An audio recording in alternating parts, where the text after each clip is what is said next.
बोलो जयकारा बोल मेरे श्री गुरु महाराज की जय।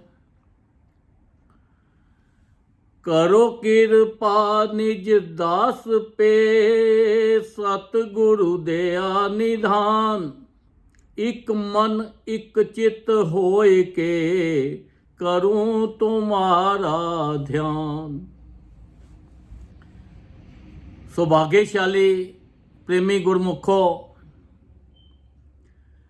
श्री गुरु महाराज जी संत महापुरुष, उनकी एक इच्छा रहती है कि जो भी उनकी शरण में आए उसका जीवन सुख में हो, उसका लोक भी सुखी हो और उसका परलोक भी सुखी हो। इसीलिए वो नाम की वर्षा करते हैं। जगह जगह पे उन्होंने सत्संग आश्रम बनाए हैं और वहाँ पे जाके सत्संग सुनो, सेवा करो तन से, मन से और धन से, ताकि आपका जीवन सफल हो जाए। अब देखो, हम सत्संग में तो जाते हैं पर ध्यान हमारा कहीं और ही होता है, तो हम सत्संग के अंदर जाके भी ना होते हैं। क्योंकि जहाँ पे भी आप होते हो, भले आप घर में बैठे हुए हो, अगर आपका ध्यान उस सत्संग में है तो आपकी हाजिरी उस सत्संग में लग जाती है। तो हमें अपने मन को एकाग्र करके जब भी हम भजन में बैठें, भक्ति करें, नाम जपें, आरती में करें या सत्संग में जाएं या संत महापुरुषों के अंदर पास जाएं, तो उस टाइम ये सोच लो कि हमें अपने आप को समर्पण कर देना है। अब देखो, अर्जुन और भगवान कृष्ण थे, उनका कितना अच्छा दोस्ती थी, प्यार था, सब कुछ था, पर भगवान कृष्ण ने उनको कभी ज्ञान नहीं दिया। ज्ञान कब दिया? जब वो युद्ध कर रहे थे, तो तब उन्होंने भगवान कृष्ण से मांगा कि महाराज मेरे ऊपर कृपा करो। तो इसलिए कि जब तक हम अपने आप को समर्पण नहीं कर देते, तब तक हमारी कोई भी इच्छा पूरी नहीं होती और हमारा भजन जो है वो भी अधूरा रह जाता है। तो हमें अपना जब भी बैठे मन को एकाग्रचित होके भजन में बैठें, मंदिर में जाएं, गुरुद्वारे में जाएं, सत्संग में जाएं, कहीं पे भी जाएं। अब देखो, कबीर जी थे, कबीर जी सत्संग किया करते थे और बड़ी संगत आती थी। तो कबीर जी ने कहा कि चलो मैं अब हरिद्वार हो आऊं, तो अपने बेटे को बोला कि आप सत्संग किया करो। ठीक है। अब जब कबीर जी तो हरिद्वार चले गए, अब बेटे ने क्या किया, उसने कहा कि देखो, जिसको मेरी सत्संग सुनना है, हर बंदा 5 आने साथ लेके आएगा, ये टिकट है तुम्हारी। अब वो करते करते संगत बड़ी कम हो गई, अब कोई थोड़े से लोग ही रह गए। तो आज जब कबीर जी वापस आए तो लोगों ने बड़ी कंप्लेंट की कि देखो कबीर जी, आप तो सत्संग फ्री में करते थे और सब लोग, कितनी संगत होती थी, अब तो संगत बड़ी कम होती जा रही है, बड़ी कम हो गई है। अब देखो, उसने तो टिकट लगा दी है, 5 आने टिकट लगा दी है, तो अब सब आप ही देखो। अब कबीर जी को बड़ा गुस्सा आया।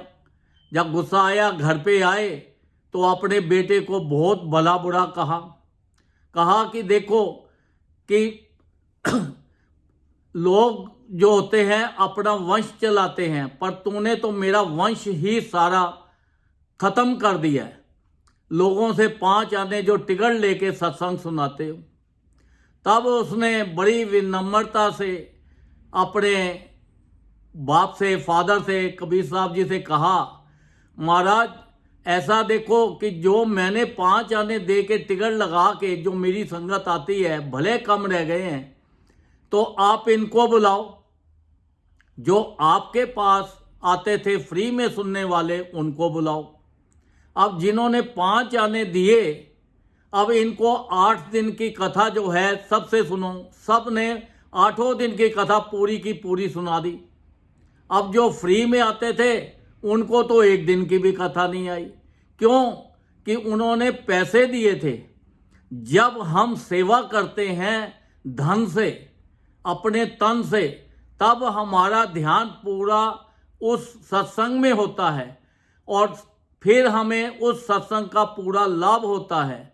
तो जो हम तन से भी सेवा नहीं करते, धन से भी सेवा नहीं करते, तो हमारा ध्यान इधर उधर रहता है और हम उसका पूरा लाभ नहीं उठा सकते। तो इसलिए संत महापुरुष एक ही बात कहते हैं कि देखो, तुम्हें लोक भी सुखी चाहिए और परलोक भी सुखी चाहिए, तो अपने मन को, चित्त को एक कर लो और उससे भजन करो। जब भजन का टाइम हो तो भजन करो, जब काम का टाइम हो, अगर आप कोई बिजनेस करते हो, अगर आपके उसके अंदर भी अगर एकाग्र मन चित्त से नहीं करते, उसका ध्यान नहीं रखते, तो वो आपका बिजनेस भी फेल हो जाता है। तो उसकी तरफ भी पूरा मन लगा के करते हो तो तभी कामयाब होता है ना। तो इसी तरह हमें अपने भजन में पूरा ध्यान देना चाहिए, अपने आप को समर्पण कर देना चाहिए। हमारे जो श्री गुरु महाराज जी ने 5 नियम बनाए हैं, श्री आरती, पूजा, सत्संग, सेवा, सिमरन और ध्यान, जो श्रद्धा सहित करे निश्चय हो कल्याण, उसके अंदर भी उन्होंने एक वर्ड डाल दिया है, एक लफ्ज डाल दिया है, श्रद्धा, विश्वास। क्योंकि ये जब तक हम विश्वास के साथ नहीं करेंगे तब तक हमें इसका कोई भी लाभ नहीं होगा। तो हमें पूरी श्रद्धा और विश्वास के साथ अपना भजन करना चाहिए, सत्संग में जाना चाहिए, अपने छोटे छोटे बच्चों को साथ ले जाना चाहिए और दूसरे लोगों को साथ ले जाना चाहिए, ताकि वो सभी के सभी सत्संग का लाभ उठा सके और अपना ज़्यादा से ज़्यादा जीवन सफल करें, अपना लोक भी सुखी करे और अपना परलोक भी सुखी करे। अब देखो, तुलसीदास जी थे, जब उनका आखिरी टाइम आया तो भगवान श्री रामचंद्र जी ने उनसे पूछा, बोलो भाई, मोक्ष दे दूं या कुछ और चाहिए? तुलसीदास जी ने कहा, हमें मोक्ष भी नहीं चाहिए, कुछ और भी नहीं चाहिए, हमें तो बार बार जन्म दो इस संसार के अंदर।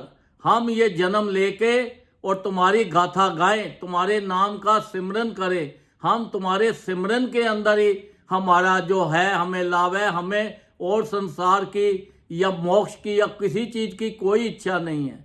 तो देखो उनका कितना प्रेम था, उन्होंने रामायण लिखी, उन्होंने इतना कुछ किया। तो हमें भी अपने आप को समर्पण करके श्री गुरु महाराज जी के चरणों में उनकी आज्ञा के अंदर चलना है, उनका हुक्म मानना है, उनके बनाए हुए नियमों के साथ चलना है। हर तरह से, जिस तरह से भी हमारे श्री गुरु महाराज जी को खुशी हो, संत महापुरुषों को खुशी हो, हमें वही काम करना है, ताकि हमारा लोक और हमारा परलोक सुखी हो जाए। बोलो जयकारा, बोल मेरे श्री गुरु महाराज की जय।